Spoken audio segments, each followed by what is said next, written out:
오늘 말씀은 창세기 23장 1절에서 20절입니다.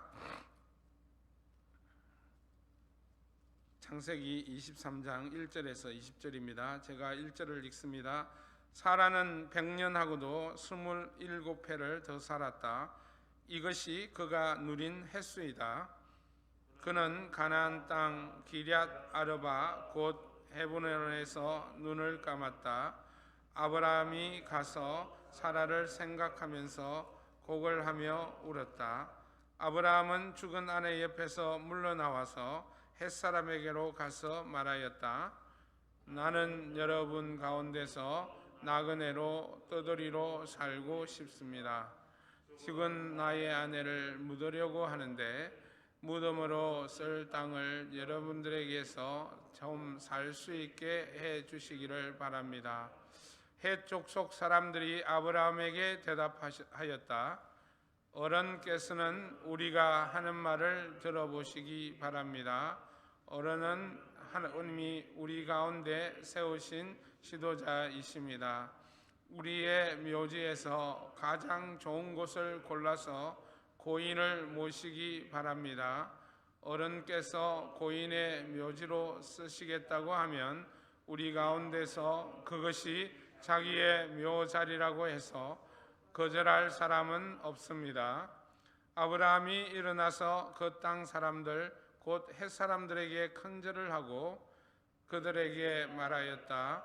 여러분이 내가 나의 아내를 이곳에다 묻을 수 있게 해주시려면 나의 청을 들어주시고 나를 대신해서 소알의 아들 에브론에게 말을 전해주시기 바랍니다. 그가 자기의 반머리에 가지고 있는 막벨라 굴을 나에게 팔도록 주선하여 주시기 바랍니다. 값은 넉넉하게 쳐서 드릴 터이니 내가 그 굴을 사서 여러분 앞에서 그것을 우리 묘지로 삼도록 해 주시기 바랍니다. 햇사람 에브론이 마침내 햇사람들 틈에 앉아 있다가 이 말을 듣고 성문 위에 마을회관에 앉아 있는 모든 햇사람들이 듣는 데서 아브라함에게 대답하였다. 그러실 필요가 없습니다. 제가 드리는 말씀을 들어보시기 바랍니다. 제가 그 밭을 드리겠습니다. 거기에 있는 굴도 드리겠습니다. 나의 백성이 보는 앞에서 제가 그것을 드리겠습니다. 거기에다가 돌아가신 부인을 안장하시기 바랍니다. 아브라함이 다시 한번 그 땅 사람들에게 큰절을 하고 그들이 듣는 데서 에브론에게 말하였다. 좋게 여기신다면 나의 말을 들으시기 바랍니다. 그 밭값을 드리겠습니다. 저에게서 그 값을 받으셔야만 내가 나의 아내를 거기에 묻을 수 있습니다. 에브론이 아브라함에게 대답하였다.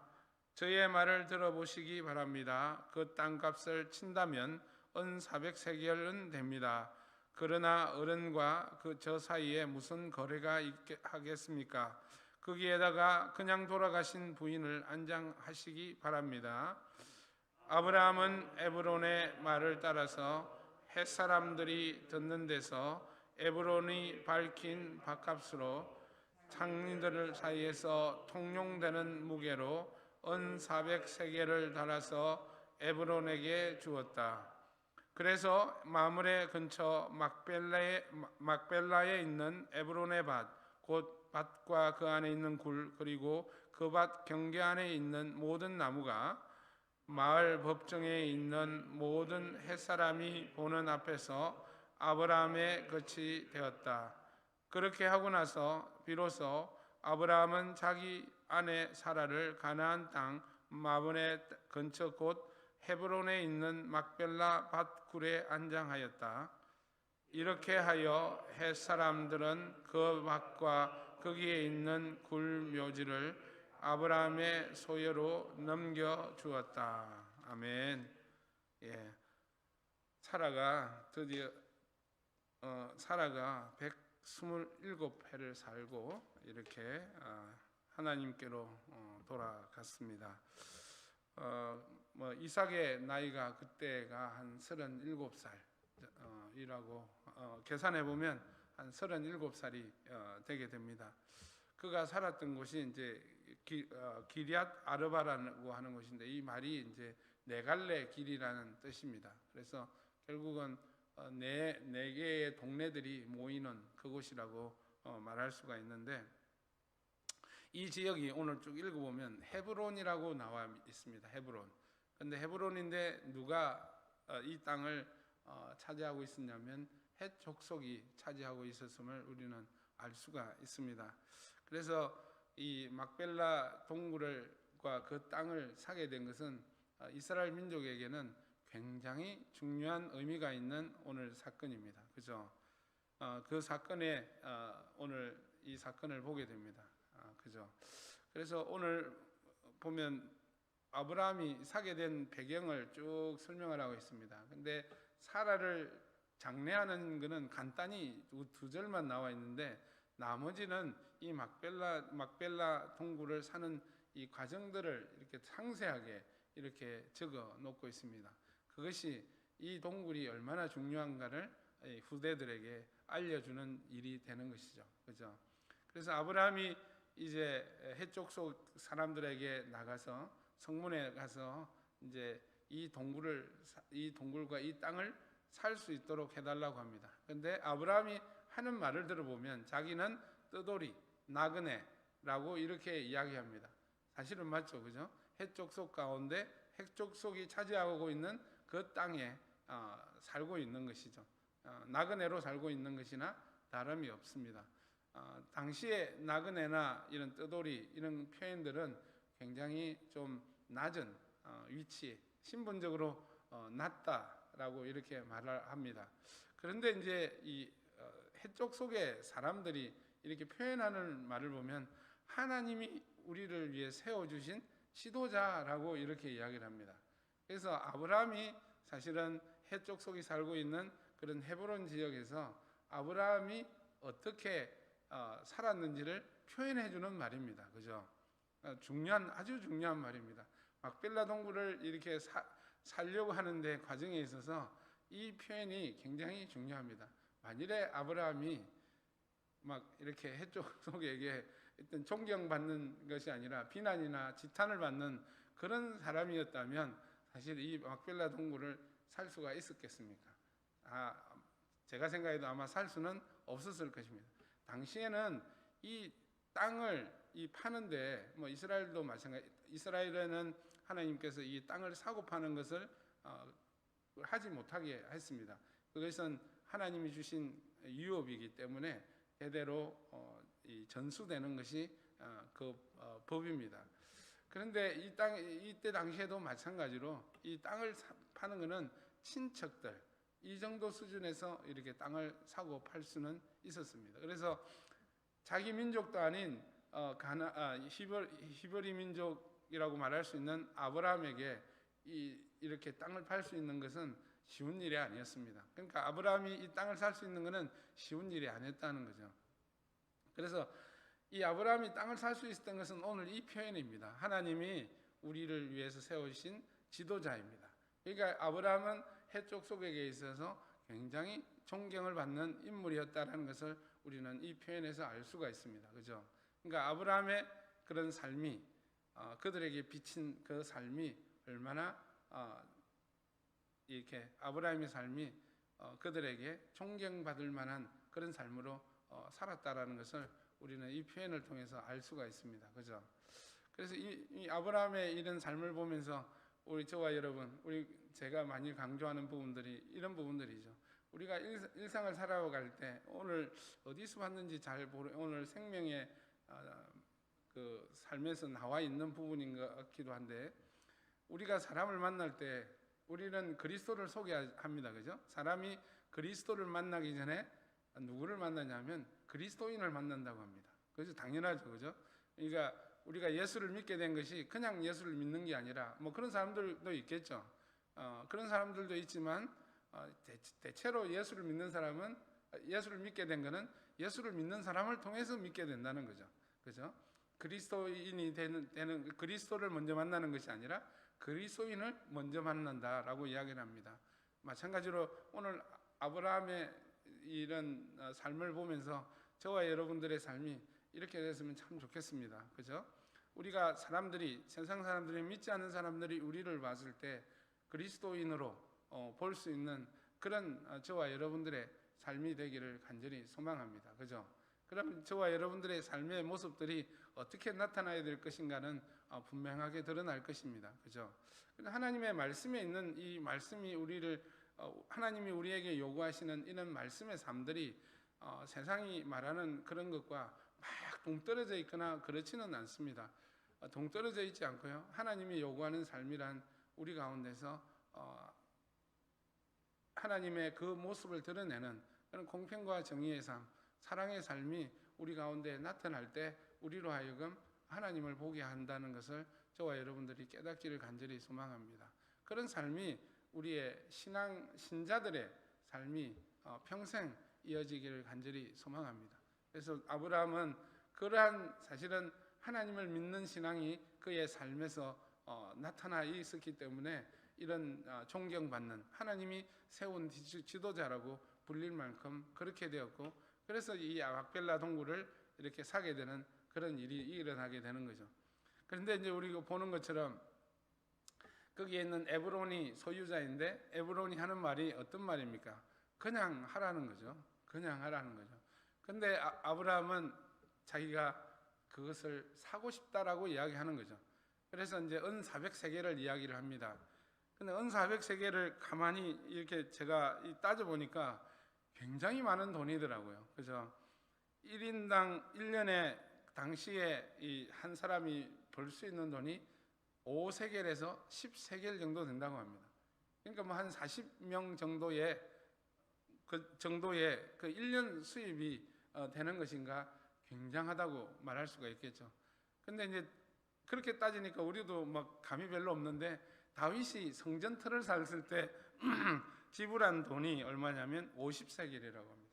그에 비하면 8배나 되고 예레미야가 사촌의 땅을 살 때는 17세겔이라고 합니다.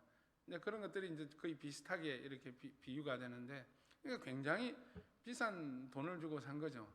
그러니까 이게 뭡니까? 이게 완전 바가지 쓴 거나 마찬가지잖아요. 또는 에브론이 그렇게 이야기했을 때 흥정하지 않고 그대로 바로 사버립니다. 이런 데는 이제 그 당시에 또 배경이 있다고 합니다. 이게 이제 원주인이 다시 요구를 할 때는 그 산 가격으로 이렇게 다시 팔아야 된다라고 이야기합니다. 그러니까 10세겔에 샀으면 원주인은 10세겔만 가지고 오면 그 땅을 내놓아야 된다는 그런 관습이 있었다고 합니다. 그러니까 400세겔이나 주었으니까 판 사람은 다시 살려고 하면 그 큰 돈을 다시 내야 되잖아요. 그러니까 그런 것들이 사실은 쉽지 않았다는 거죠. 이 말이 이야기하는 것이 뭐냐면 이 땅을 아브라함은 영원히 소유하고 싶었던 거죠. 그러니까 영원히 소유해서 누구한테 전해주려고 하는 걸까요? 이게 후손들한테 전해주려고 하는 것이죠. 그래서 이제 가나안을 정복하려고 하는 사람들이 이스라엘이 물론 하나님께서 가나안 땅을 정복하라고 말씀하셨어요. 그런데 딱 보니까 어떻게 되는 거죠? 아브라함에 묻혀 있고 사라가 묻혀 있는 이 땅이 누구의 소유로 되어 있는 거죠? 우리 조상 아브라함의 소유로 되어 있는 거죠. 오늘 본문의 끝에 보면 이렇게 나와 있습니다. 이것이 아브라함의 소유가 되었다. 아브라함의 소유로 넘겨주었다라고 이렇게 이야기하는 거예요. 그죠? 그래서 이 땅이 이스라엘 민족들이 가나안 땅을 정복하는 그런 명분이 되는 거예요. 그 명분 중에 하나가 바로 이 막벨라 동굴의 그런 이야기입니다. 그죠? 그래 아브라함의 이 행동은 사실은 하나님께서 약속하신 게 씨와 땅을 약속하셨어요. 근데 씨는 정말 하나님의 크신 은혜와 하나님의 능력으로 말미암아 그 이삭이 태어나게 된 거죠. 이 땅에 대한 부분들은 아브라함은 하나님이 거저 주시지 않았어요.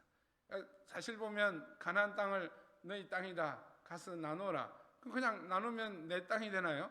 그러지 않았어요. 여호수아를 보면 그 땅을 정복하는 그런 전쟁을 했거든요. 그러니까 하나님이 주신 그 땅이 거저 얻어진 것은 아니라는 거죠. 거저 얻어진 게 아니라 하나님의 그것은 전쟁을 해서 얻게 된 거죠.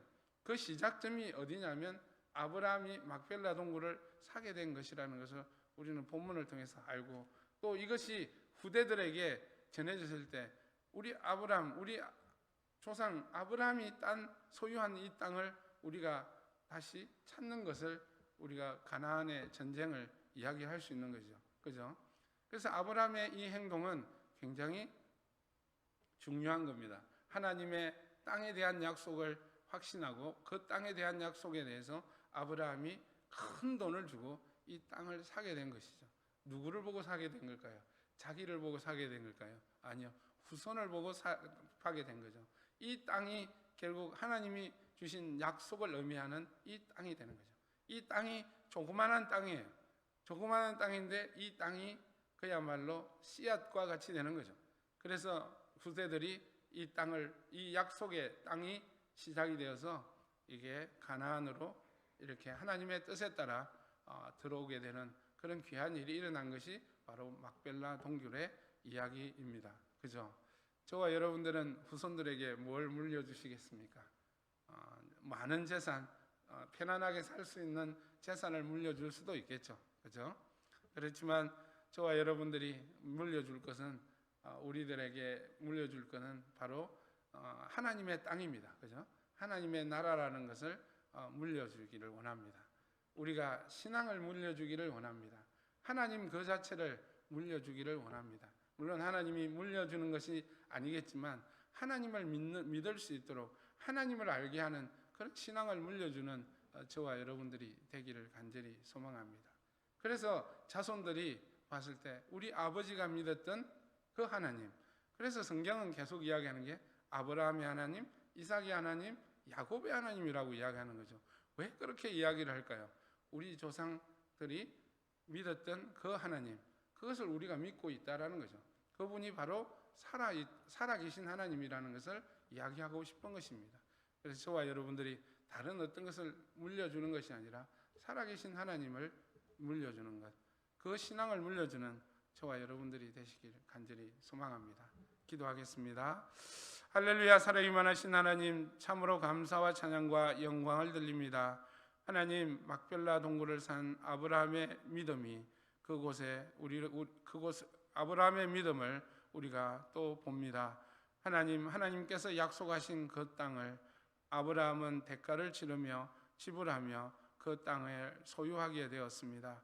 아버지 하나님, 그것은 아브라함 자신을 위한 것이 아니라 그 자손을 위한 것임을 우리는 본문을 통해서 깨닫습니다. 그것은 또한 하나님의 약속에 대한 믿음을 표현하는 것임을 우리가 또 봅니다. 하나님, 우리가 후손들에게 무엇을 물려줄 것입니까? 아버지 하나님, 우리의 재산, 우리의 지식이 아니라 정말 하나님을 믿는 신앙을 물려주는 우리가 되기를 간절히 소망합니다. 하나님은 살아계신 하나님이라는 그것을 물려주는 그런 귀한 은혜의 가정들이 되게 하여 주시옵시고 우리 자신이 되게 도와주시기를 간절히 소망합니다. 감사드리며 예수님 이름으로 기도드립니다. 아멘.